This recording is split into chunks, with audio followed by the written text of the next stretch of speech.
Hey guys, how's it going? It's the Crypto Analyst here, and I hope all of you guys are having a good morning, evening, wherever you guys are from, and welcome to another Bitcoin technical analysis. Now, in the last video, we talked about Bitcoin breaking out of this falling wedge and what our targets were, but now that they've hit, we're going to be talking about where I believe Bitcoin's going to go next and what exactly is happening on it. So if you guys are interested, go and stick around for the video, and do not forget to hit the like and subscribe button, as it does help out the channel a lot. But that being said, let's go ahead and dive right on into this, because everything has happened since our last video. Now, what I mean by this is if we zoom out, we talked about this falling wedge. Now, if this was to play out, our targets have always been the 200 EMA, and we said that that could very well happen at the 382 fib retracement level in our last video, and well, that's exactly what has happened. And in fact, those targets have hit perfectly, and now we're seeing the rejection candles come in here. So what exactly happened? Well, the falling wedge over here is a bullish engulfing pattern. It's a bullish continuation pattern that actually played out very well over here. We saw it come back, touch some support, and break out just like we wanted it to. And now that we're seeing this play out and get the rejection that we wanted, it's actually going to be time for me to probably short this over here. Now, this could be a little bit of a risky short, and I'm aware of that, but this is something that I'm going to hold a stop loss onto, just like most other trades and how most trades should be. I'm going to hold a stop loss here, but I am going to short this. I think that there's a good shorting opportunity here for this.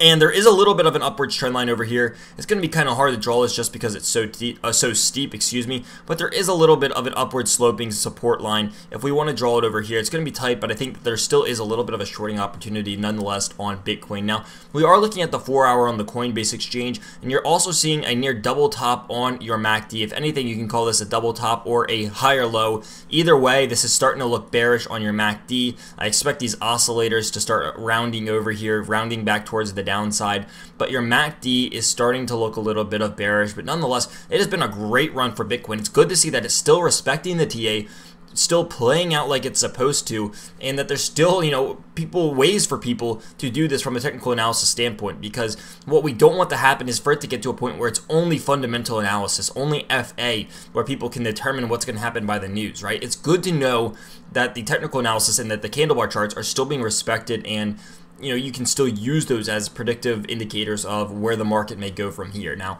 again, guys, great stuff happening over here, from our RSI. We saw higher lows consistently. This was looking really hot on Bitcoin, but now we are technically in the oversold territory for Bitcoin, signifying, hey, we are going to probably come back down here. We are way more likely of actually falling than we are rising at this point. Starting to see these lower levels of higher momentum on your MACD, as we can see in these past two runs. Now we're wicking up, and what looks to be, we're going to start wicking down again over here. So again, the MACD on the 4-hour, or excuse me, the RSI and the MACD on the 4-hour are starting to look a little bit bearish. The MACD looking significantly more bearish than the RSI, but all of this is showing, pretty healthy charts coming out from Bitcoin. Again, all of this has been playing out beautifully. There's nothing really unhealthy about this so far. We're starting to get more volume back than we've seen in the recent months. We've seen these little dry spells, but now we're starting to see the volume pick up a little bit over here again, reaching higher levels. So again, that is good. We're currently sitting, and we've been sitting with our volume over our 20-day moving average for the volume,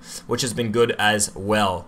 That all being said, though, there's not too much else to say over here besides our targets of where we expect it to go next. So if we're going to look at this is something I was talking about in our Patreon this morning.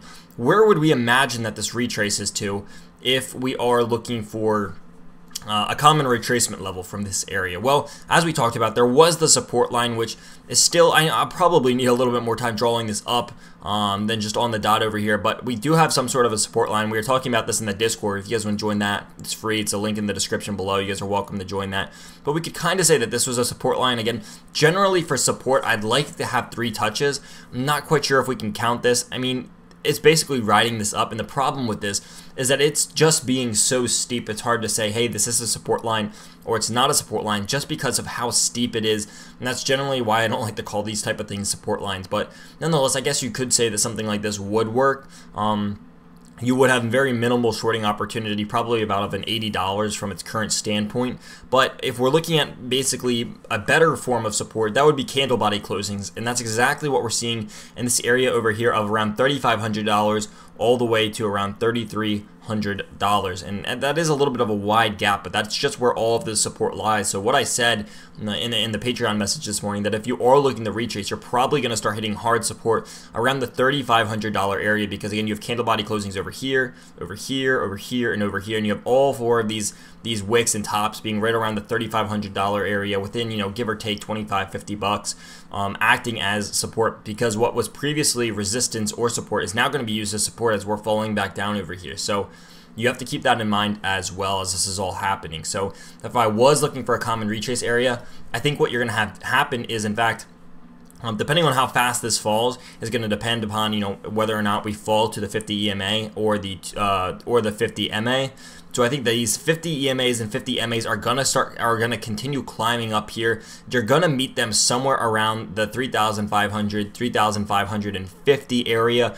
I think that that's where this support's gonna be, but that's also where the 50-day EMA and the 50-day MA are also gonna sit somewhere around in this area, and this is where you're gonna have a lot of support, because you're gonna have both of your moving averages over here meet with all of these candle body closings, and I think the two are gonna form a decent support. Now, whether or not it's gonna permanently hold and we're gonna, you know, continue this uptrend for the rest of the year, I'm not really sure. It's hard to say that yet because it's still too early, but what I can say is I think that these will act as some sort of support as we're falling, and I think it'd take a lot of selling pressure on the way down for us to just go straight through both of these supports, being the candle body closing and the moving averages, with one fell swoop. So I think that is, you know, unlikely to happen. So again, we'll have to see, and this is a lot of it. This is just speculation as to where it'll go next. But I think that those are the most likely probabilities based upon my knowledge of technical analysis and how the cryptocurrency, more specifically the Bitcoin market, likes to move. So if I had to take a guess, this would be my main indicators of where it would move in the near future over here. But as of right now, guys, really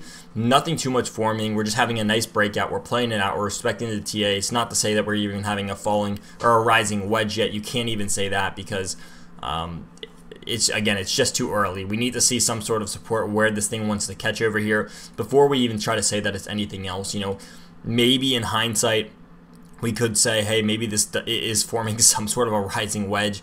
Again, it's too hard to know just because we don't have enough touch points of anything yet. So maybe we could draw something like this, and maybe it does form a rising wedge. Again, we're gonna need to see where this, you know, support touches, because this very well could form a rising wedge, or even something like here over here. Or maybe it could even form into a channel. It's gonna be one of those things where, again, it's just too early for us to call this yet. So maybe this is a channel, maybe this forms a rising wedge. We will have to wait and find out. So until the next episode, guys, I hope you guys enjoyed. If you guys did, do not forget to leave a like and subscribe in the comment section below, guys, as well, as it does help out the channel a lot. But until next time, guys, I will see you in the next video.